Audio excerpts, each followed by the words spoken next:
2வது செவ்வாய்க்கிழமை இந்த 11 மணி திருப்பலியில் வழிபாட்டில் பங்கெடுக்க வந்திருக்கிறவர்கள் அனைவரையும் அன்போடு வாழ்த்துகிறேன்.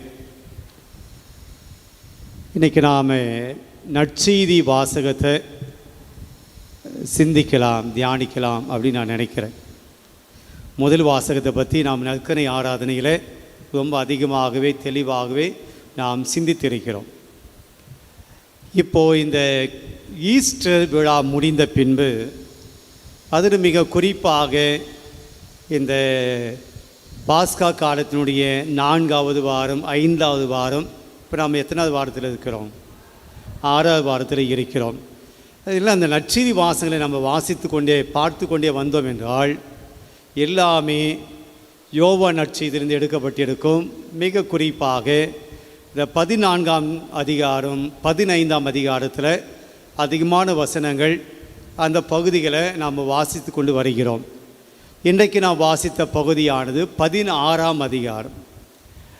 ஒரு காரியம் இந்த நாட்களில் நாம் படித்த நற்செய்தி வாசகத்தில் எல்லா வாசகத்திலும் இருக்கும். அது என்ன அப்படின்னா, ஒன்று, நான் உங்கள் கூடவே இருப்பேன் என்று ஆண்டவர் ப்ராமிஸ் பண்ணுறது. 2வது, நான் உங்களை விட்டு போவேன், அப்படி போகிற போது உங்களை தனியாக விட்டுட்டு போக மாட்டேன். நான் உங்களை விட்டு போன பின்பு உங்களோடு இருக்கும்படி துணையாளர் அனுப்புவேன், தூய ஆவியை அனுப்புவேன் என்கிற அந்த ப்ராமிஸை கொடுக்கிறார். இன்றைக்கு இந்த நற்செய்தி வாசகம் அதனுடைய பேக்ரவுண்டில் இருந்து, அதனுடைய பின்னணியில் இருந்து நாம் இந்த வாசகத்தை அணுக வேண்டும்.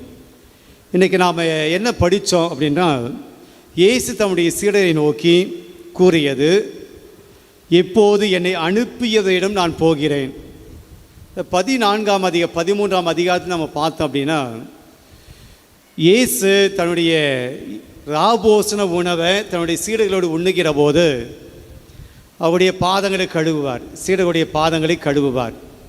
நான் உங்களுக்கு இது போல் செஞ்சேன், நீங்களும் ஒருவர் மற்றவருக்கு இது போல் செய்யுங்க அப்படின்னு சொல்லுவார்.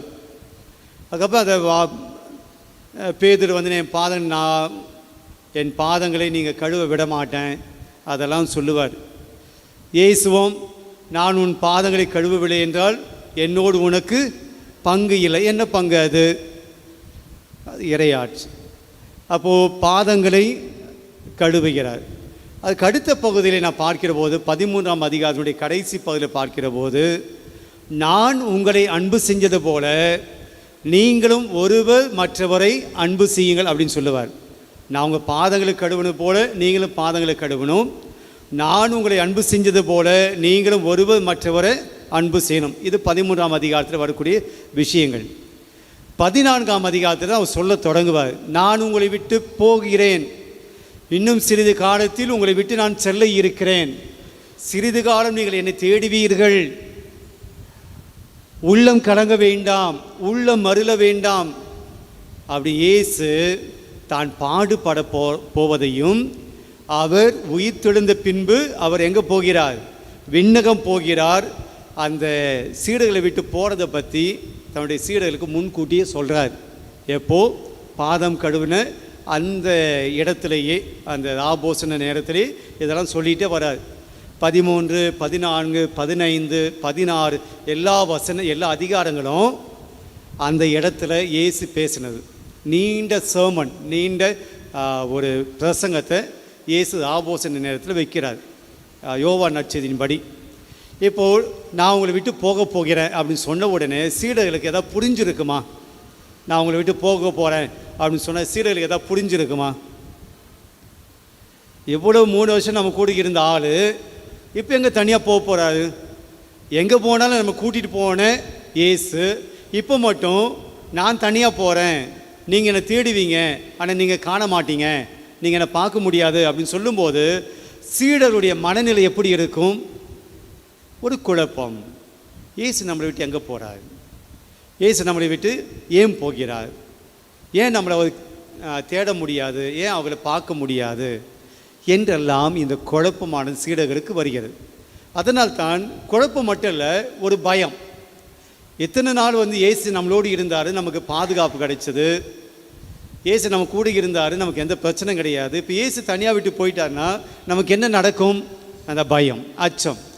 அதனால் இயேசு சொல்கிறாரு, உள்ளம் கலங்காதீங்க, உள்ளம் மருள வேண்டாம் என்றெல்லாம் சொல்லுகிறார். இது 14ஆம் அதிகாரத்தில் நாம் பார்க்கிறோம்.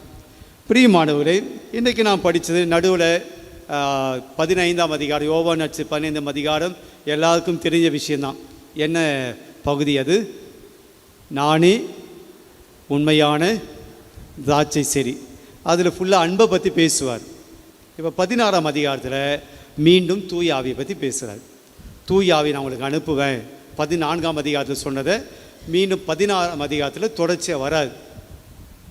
நான் உங்களை விட்டு பிரிந்து செல்கிறேன் என்று உங்களிடம் சொன்னபோது இப்போது என்னை அனுப்பியவரிடம் நான் போகிறேன், ஆனால் உங்களுள் எவரும் நீர் எங்கே போகிறீர் என்று என்னிடம் கேட்காமலேயே நான் சொன்னதை குறித்து துயரத்தில் மூழ்கி உள்ளீர்கள். இந்த வசனத்தை நம்ம தியானிக்க போகிறோம். இப்போது தனித்தனியாக பிரிச்சுப்போம். இயேசு சீடர்களை பார்த்து சொல்கிறாரு, என்னை அனுப்பியவரிடம் நான் போகிறேன் அப்படின்னு சொல்கிறார் சீடர்கிட்ட. இயேசுவை அனுப்பினது யார்? இயேசுவை அனுப்பியது யார்?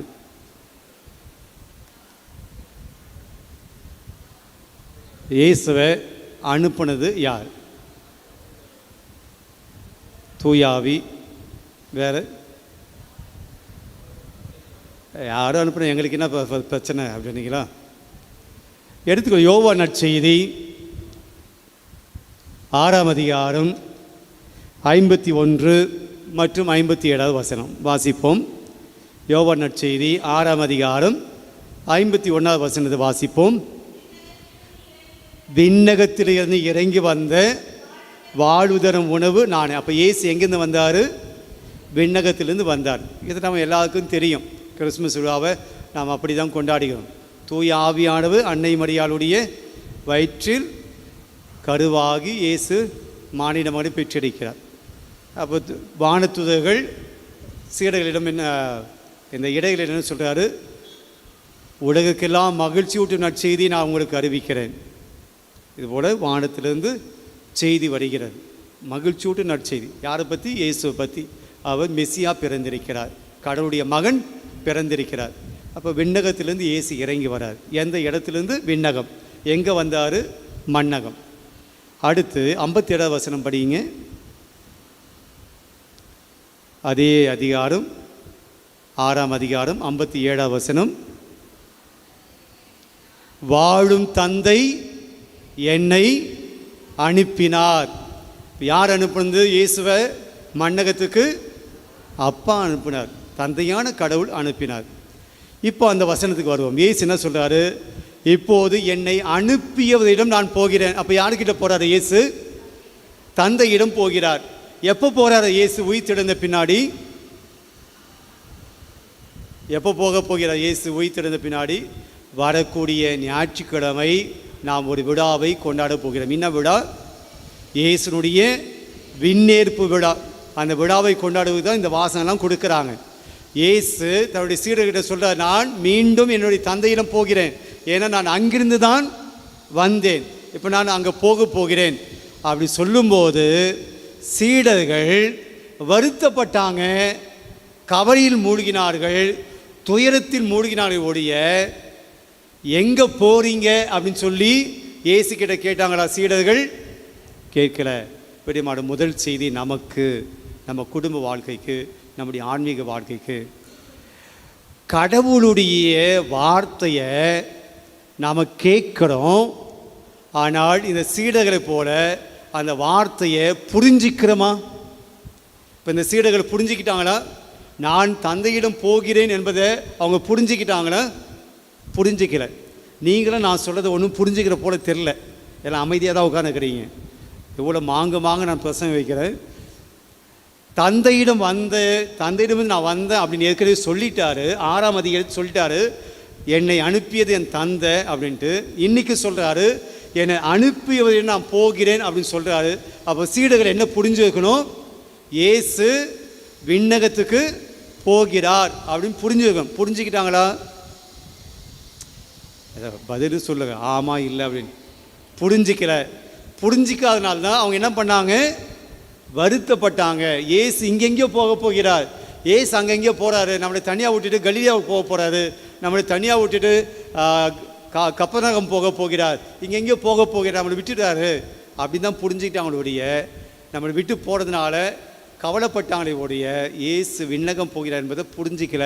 ஆனால் இயேசு சொல்கிறாரு, நான் சொன்னதை குறித்து நீங்கள் யாரும் திருப்பி நான் எங்கே போகிறேன்னு சொல்லி நீங்கள் கேட்காமலேயே வருத்தப்படுறீங்க. இப்போ முதல் செய்தி நமக்கு எடுத்துப்போம். கடவுள் இறைவார்த்தை வழியாக நமக்கு நிறைய காரியங்களை சொல்கிறார். இறைவார்த்தை படிக்கிற போது நமக்கு நிறைய இறைவார்த்தை நம்ம படிக்கிறோம். இறைவார்த்தையை படிச்சுட்டு அந்த இறைவார்த்தை வழியாக கடவுள் உங்கள் குடும்பத்துக்கு, உங்கள் வாழ்க்கைக்கு, உங்கள் எதிர்கால வாழ்க்கைக்கு நீங்கள் என்ன செய்யணும், எது செய்யக்கூடாது, எதை பிளான் பண்ணணும், எதை பிளான் பண்ணக்கூடாது என்று இயேசு சொல்கிற அந்த வார்த்தையை நாம் புரிஞ்சுக்கிட்டு அந்த இயேசு சொல்கிறத நாம் தெளிவாக தெரிஞ்சுக்கிறோமா அப்படின்னா, பல சமயத்தில் நாம் விவிலியத்தை படிக்கிற போது இந்த எண்ணத்தோடு நாம் படிக்கிறது கிடையாது. மேலோட்டமாக நாம் படிக்கிறோம். ஆண்டவர் சொல்கிறத என்னென்னு புரிஞ்சிக்காமையே நாம் படிக்கிறோம். அதனால தான் இந்த சீடர்கள் இயேசு சொன்னதை புரிஞ்சிக்காம தேவையில்லாமல் என்ன பண்ணாங்க, துயரத்தில் மூடி. பிரியமான, ஆண்டோடைய வார்த்தையை படித்தா போதாது, படிக்கிறதில்ல அது வேறு விஷயம். ஆண்டோடைய வார்த்தை நம்ம படிக்கிறதே கிடையாது, இறை வார்த்தை நம்ம படிக்கிறதே கிடையாது இல்லையா? அதுக்குண்டான டைமை நாம் டெய்லி கொடுக்கறது கிடையாது. படிக்கவே இல்லை அப்படின்னு சொல்ல வரல, ஆனால் நம்ம டெய்லி படிக்கிறோமா என்றது தான் ஒரு விஷயம். அதுவும் ஒரு ஆர்டராக, ஒரு ஆதியாகம் எடுத்து அதை தொடர்ந்து ஃபுல்லாக படிச்சிடணும். ஒரு விடுதலை பயணம் எடுத்து அதை தொடர்ந்து படிக்கணும். அப்போ தான் நமக்கு அந்த புத்தகத்தில் இருக்கக்கூடிய எல்லாமே நமக்கு தெரியும். அப்படி நம்ம படிக்கிறது கிடையாது. எனக்கு இன்றைக்கி ஒரு புத்தகம் யோவான், நாளைக்கு மத்தேயு, நாளான்னைக்கு மார்க்கு, அதுக்கப்புறம் பழைய ஏற்பாடு ஒரு எசையா புத்தகம், அதுக்கு அடுத்து நான் ஒரு திருப்பாடல், இப்படி படித்தா இறை வார்த்தை நமக்கு புரியாது. அப்போ நம்ம ஒரு புத்தகத்தை தொடர்ந்து படித்தால்தான் அதுக்குள்ளே அந்த புத்தகத்துக்குள்ளே கூடிய ஆண்டோடைய வெளிப்பாடு நமக்கு தெரியும். ஆண்டவர் என்ன சொல்ல வருகிறார், எப்படி ஆண்டவர் திட்டத்தை கொண்டு வந்திருக்கிறார். புரியுமான முதல் செய்தி தான் நான் சொல்கிறேன். ஆண்டோடைய வார்த்தை நீங்கள் இப்போ கேட்குறீங்க, புரிஞ்சுக்கிட்டீங்கன்னா புரிஞ்சிக்கலாம் எனக்கு தெரியல, புரிஞ்சுக்கிட்டு நம்ம ட்ரை பண்ணுறோமா அதுவும் எனக்கு தெரியல. இந்த இறை வார்த்தை கேட்டு நீங்கள் வெளியே போகிறதுனால சத்தியமாக சொல்கிறேன், எந்த பயனும் கிடையாது.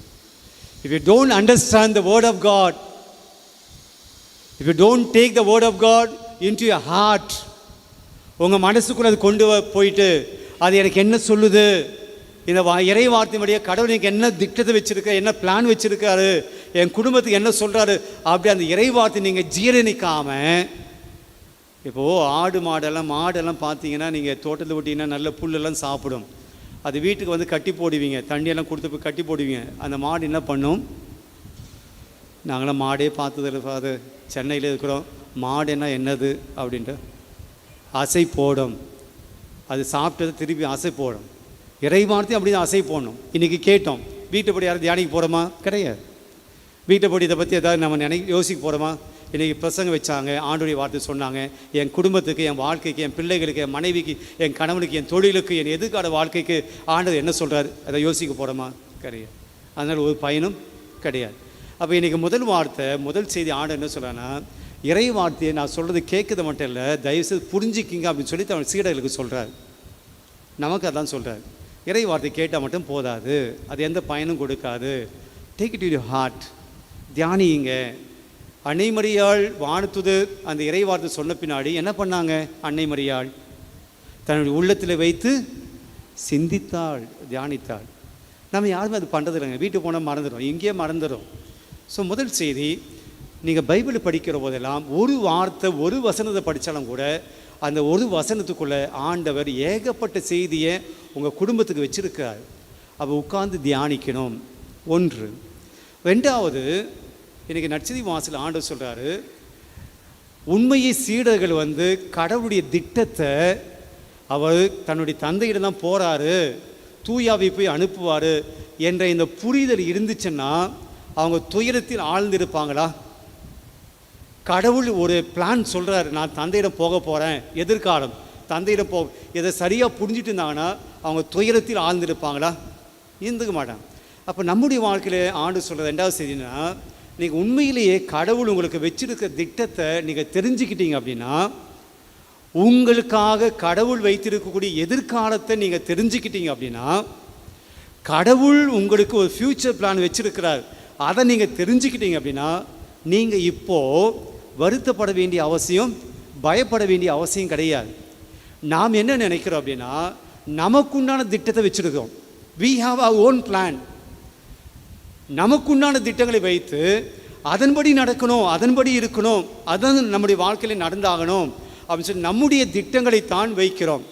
எல்லாம் நடக்குதா? நாம் வச்சுக்க திட்டத்தின்படி வாழ்க்கை போகுதா? நீங்கள் ஒரு பிளான் வச்சுக்கிறீங்க, அதன்படி போகுதா? இந்த மாதத்தில் எவ்வளோ பணம் நான் சேர்த்து வைக்கணும், நடக்குதா? நடக்குது. இந்த மாதத்துக்குள்ளே இந்த காரியம் நம்முடைய குடும்பத்தில் செஞ்சிடணும், நடக்குதா? ஏன்னா நம்முடைய திட்டங்களின்படி வாழ்க்கை ஒருபோதும் போகாது. ஏன்னா நாளைய அல்லது அடுத்த நிமிடம் நம்ம கையில் கிடையாது. அப்போ ரெண்டாவது செய்தி என்னன்னு தெரியுங்களா? உங்கள் திட்டத்தின்படி வாழ்க்கை இருக்கணும் அப்படி எதிர்பார்க்காதீங்க. உங்களுடைய திட்டத்தின்படி எல்லாம் நடக்கணும் அப்படி எதிர்பார்க்காதீங்க, நடக்காது. உங்கள் திட்டத்தை முன்வைத்து, ஆண்டவரே என் திட்டம் நடக்கணும், நான் நினச்ச போல் நீங்கள் செயல்படுங்க, என் திட்டத்தின்படி தான் எல்லாம் போகணும் அப்படின்னு சொல்லி நீங்கள் ஆண்டவருக்கு கட்டளையிடாதீங்க. மாறாக என்ன சொல்லணும்? ஆண்டவரே, எனக்காக நீங்கள் ஒரு திட்டத்தை வச்சுருக்கிறீங்க இல்லையா, என் குடும்பத்துக்காக ஒரு திட்டத்தை நீங்கள் வச்சுருக்கிறீங்க இல்லையா, அது எனக்கு தெரியப்படுத்துங்க. எனக்காக நீங்கள் என்ன திட்டத்தை வச்சுருக்கீங்க தெரியப்படுத்தினீங்கன்னா, அதன்படி நான் போனேன், அதன்படி நான் நடந்துக்கிட்டால் நீங்கள் என்னை கைவிட மாட்டீங்க. ஏன்னா அது என் திட்டம் கிடையாது, உங்கள் திட்டம். உங்கள் திட்டம் ஒருபோதும் ஃபெயில் ஆகாது, உங்கள் திட்டம் ஒருபோதும் தோல்வி அடையாது. அப்போது நம்முடைய திட்டத்தை முன்வைக்காமல் ஆண்டவர் நம்முடைய குடும்பத்துக்கு என்ன திட்டம் வச்சுருக்காரு, என்ன ஃப்யூச்சர் பிளான் வச்சுருக்காரு அப்படின்னு யோசித்து பார்த்தீங்கன்னா நீங்கள் துயர் அடைய மாட்டீர்கள். ஓகே, புரியுதுங்களா? அப்போ பிரியமான இன்றைக்கி இந்த வாசம் நமக்கு என்ன சொல்லுது? ஆண்டவருடைய வார்த்தையை படிக்கிறதோடு மட்டும் இல்லை, புரிஞ்சிக்கணும். நம்முடைய குடும்பத்துக்கு ஆண்டவர் என்ன சொல்கிறாரு, நம்ம வாழ்க்கைக்கு ஆண்டவர் என்ன சொல்கிறாரு, திட்டத்தை நீங்கள் புரிஞ்சுக்கிங்க. ஆண்டோடைய திட்டத்தை நீங்கள் புரிஞ்சுக்கிட்டு அதன்படி நீங்கள் செயல்பட்டீங்கன்னா உங்கள் வாழ்க்கையில் தோல்வி இருக்காது, துயரம் இருக்காது. மூன்றாவது என்ன சொல்கிறாரு அப்படின்னா, நீங்கள் அப்படி ஆண்டவருடைய திட்டத்தை செயல்படுத்தும் போது, ஆண்டவருக்கு ஏற்ற போல் வாழ்கிற போது உங்களால் தனியாக முடியாது. You cannot do alone. அப்போ உங்களுக்கு கடவுளுடைய சக்தி வேணும், கடவுளுடைய பலம் வேணும். சாத்தான் உங்களை சும்மா விடாது. நீங்கள் கடவுளுடைய படி நீங்கள் போனீங்கன்னா சாத்தான் சும்மா விடாது. அப்போ உங்களுக்கு வழிகாட்டுவதுக்கு யாராவது ஒருத்தர் வேணும் இல்லைங்களா, கைட் பண்ணுறதுக்கு வேணும். ஒரு தனியாக ஒரு குழந்தை இங்கேருந்து பள்ளிக்கூடத்துக்கு போகிறது கிடையாது. நீங்கள் என்ன பண்ணுறீங்க? ஒன்று நீங்கள் கூட்டு போய் விடுறீங்க, இல்லைன்னா ஆட்டோவில் அனுப்புகிறீங்க, இல்லைன்னா ஒரு வேன் பிடிச்சி அனுப்புகிறீங்க. அவங்க அதை பாதுகாப்பாக கொண்டு போகிறாங்க. தனியாக குழந்தைய பார்த்து போடா அவங்க ஸ்கூலுக்கு போடான்னு சொல்லி அனுப்புதில்லை. சின்ன குழந்தைல சொல்கிறேன். ஸோ பாதுகாவோட ஒருத்தர் விடுறீங்க இல்லையா, அப்போ தான் அந்த பாதுகாப்பு கிடைக்குது. இன்றைக்கி ஆண்டு வயசு என்ன சொல்கிறாருன்னா, நான் தூய ஆவி அனுப்புகிறேன், தூய ஆவி உங்கள் கூட இருப்பார், அவரை பயன்படுத்திக்கிங்க அப்படின்னு சொல்கிறார். நீங்கள் தனியாக போராடாதீங்க. உங்கள் வாழ்க்கையில் வரக்கூடிய எல்லா கஷ்டமும் நீங்கள் தனியாக வந்து ஜெயிக்க முடியாது.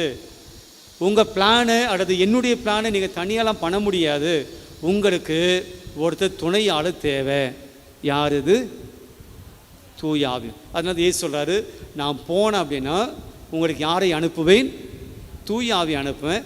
அவர் உங்களை உண்மையை நோக்கி வழி நடத்துவார். பொய்மையை நோக்கி அல்ல, தோல்வியை நோக்கி அல்ல, ஏமாற்றத்தை நோக்கி அல்ல, அவமானத்தை நோக்கி அல்ல, உண்மையை நோக்கி உங்களை வழி நடத்துவார்.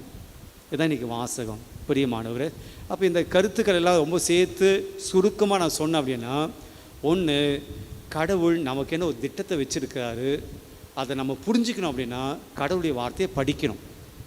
கடவுளுடைய வார்த்தையை படிக்காமல் கடவுளுடைய திட்டத்தை நம்ம கண்டுகொள்ள முடியாது, புரிஞ்சிக்க முடியாது. நீங்கள் கடவுளுடைய திட்டத்தை நீங்கள் புரிஞ்சுக்கிட்டீங்க அப்படின்னா கடவுள் உங்களை கைவிட மாட்டார். தூய ஆவியான உங்களோடு இருந்து அதை அடைகிற வரையில் உங்களை வழி நடத்துவார். இதுதான் இன்றைக்கி ஆண்டவர் நம்ம கொடுக்கக்கூடிய சிந்தனை. அதை நம்முடைய மனதில் வைத்து நாம் சிந்திப்போம்.